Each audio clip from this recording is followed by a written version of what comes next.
Hello friends, मेरे channel में फिर से आप सबका स्वागत है। और इस वीडियो में मैं आप लोगों से शेयर करने वाली हूँ जिनकी नई नई शादी हुई है वो इस बार अपनी पहली वट सावित्री की पूजा बरसाइत पूजा कैसे करेंगी। बरसाइत पूजा के लिए क्या क्या सामान चाहिए, ये सारी बातें मैं आप लोगों से शेयर करने वाली हूँ। तो बने रहे मेरे साथ मेरे चैनल राधास वे में।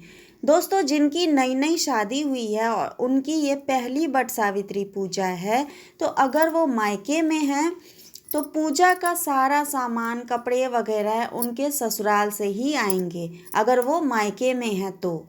और अगर वो ससुराल में हैं तो फिर उनके मायके से ही पूजा का सारा सामान आएगा। तो आइए पहले पूजा का सारा सामान नोट कर लेते हैं। इसमें सबसे पहले डाली और बांस का बीयन मतलब हथपंखा, ये दोनों ही प्रधान हैं। आप 5, 7 या 11 जितनी संख्या में देना चाहें दे सकती हैं। पूजा के बाद ये अहिबातियों में बांटा जाता है। बांस शुभ होता है और इसे बांटने से वंश में वृद्धि होती है। एक बोहनी मिट्टी का बर्तन जिसमें लावा भरा जाता है और उसके गर्दन पर सुतली से 7 या 14 बौर बना के बांधा जाता है। बिसहारा पूजा के लिए मिट्टी के नाग नागिन, केला का पत्ता जिस पर सिंदूर व काजल से बिसहारा लिखा जाएगा, उसी पर बिसहारा की पूजा होगी।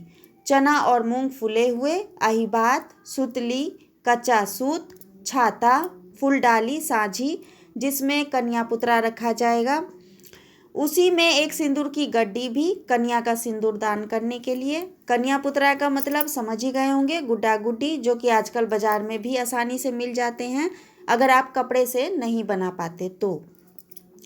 2 सरवा रंगे हुए, गौड़ी गढ़ के रखने के लिए, दूब, धनिया, कच्ची हल्दी, एक सिक्का, एक सिंदूर की गड्डी, पान का पत्ता, एक लाल कपड़ा, ये सारी चीज़ें गौड़ी गढ़ने के लिए चाहिए। जो गौड़ी गढ़ेंगी वो निखंड साड़ी पहन खुईंच ले तभी गौड़ी गढ़ेंगी। इसके अलावा एक सरवा में दही, अरवा चावल, जनेऊ, गोट सुपारी, फल फूल, मिठाई, बिन्नी, दूध, कुछ दक्षिणा, नवविवाहिता के लिए लहठी, साड़ी, श्रृंगार का सामान। तो बहनों, ये तो थी पूजा में लगने वाली सारी पूजा की सामग्री। आइए अब जानते हैं कि पहली बार वट सावित्री की पूजा कैसे की जाती है।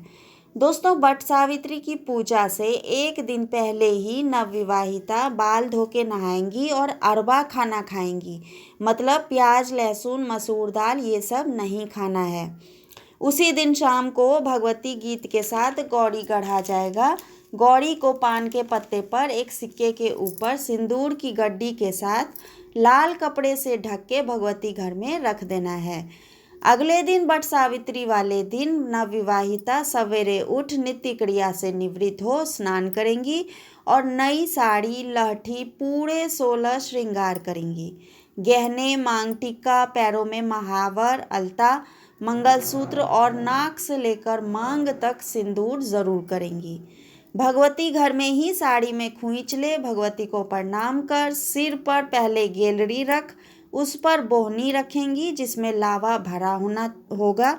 उस पर एक पूरा आम रखा जाएगा। इसी आम से वट वृक्ष में नवविवाहिता जल देंगी। बोहनी के गर्दन में 7 या 14 बौर सुतली से बंधे हुए होने चाहिए और हाथ में फूलडाली साझी जिसमें कन्या पुत्रा रखा जाएगा, वो लेके वट वृक्ष की पूजा के लिए गीत के साथ विदा होंगी। वट वृक्ष के आगे सारा सामान रख पहले वहाँ साफ सफाई कर अर्पण दे, अहिबात जलाएं। सारे बियन डाली में फल, मिठाई, मूंग, चना आदि दे के वहीं अर्पण पर रखें। एक डाली में चावल, सुपारी, जनेऊ, फल, मिठाई, दक्षिणा आदि दे के रखें, जिसे पूजा के बाद पंडित जी को दान कर दिया जाता है। अब जितनी भी गौड़ी है उन्हें वट वृक्ष के आगे अर्पण पे रखें। एक वट वृक्ष का पत्ता लें, उसे अपने बालों में खोंसले लगा लें। बोहनी को अपने जांग के नीचे रख सबसे पहले गौड़ी की पूजा शुरू करें। सब गौड़ी के आगे नैवेद्य दें। एक डाली में पहले से ही सारे नैवेद्य काट के रख लें। इसके बाद बौर गाछ में अर्पण से 5 बार थप्पा लगाएं, सिंदूर लगाएं, काजल लगाएं। एक बियन पर भी सिंदूर पिठार लगा वट वृक्ष के नीचे रखें। अब आम लीची लेके वट वृक्ष में जल दें, पुष्प चढ़ाएं, धूप दिखाएं, दीप दिखाएं। कच्चे सूत या कलावा से 5 या 7 बार बेर दें, मतलब परिक्रमा करें। वट वृक्ष की जड़ में भी नैवेद्य जरूर दें। ये नैवेद्य वहीं छोड़ दिया जाता है। वट वृक्ष के आगे अलग से पत्ते पर जो नैवेद्य दिया जाता है वो परिवार के लोगों में बांटा जाता है। इसके बाद विषहारा पूजा करें, उन्हें दूध लावा चढ़ाएं। वहीं पर कन्या पुत्रा का विवाह भी कराया जाता है। कन्या का सिंदूर दान होता है। इसके बाद हाथ में बिन्नी ले वहीं बैठकर वट सावित्री की कथा सुने। कथा सुनने के बाद वट वृक्ष के नीचे जो एक बियन रखा गया था उससे वट वृक्ष को हवा दें, पंखा डोलाएं, वट वृक्ष से गले मिलें।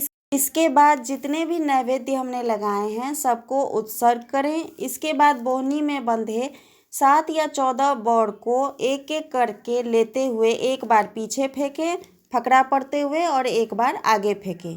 पीछे फेंकते हुए बौर लिया और आगे फेंकते हुए मोर दियो कहकर प्रणाम करें और आशीर्वाद लें। घर आने पर वापस भगवती को प्रणाम करें और 5 या 7 अहिबातियों को बियन और आंचल में बादाम ज़रूर दें। तो इस तरह से जो पहली बार वट सावित्री की पूजा करेंगी उनकी सारी विधि मैंने विस्तार से कह दी है।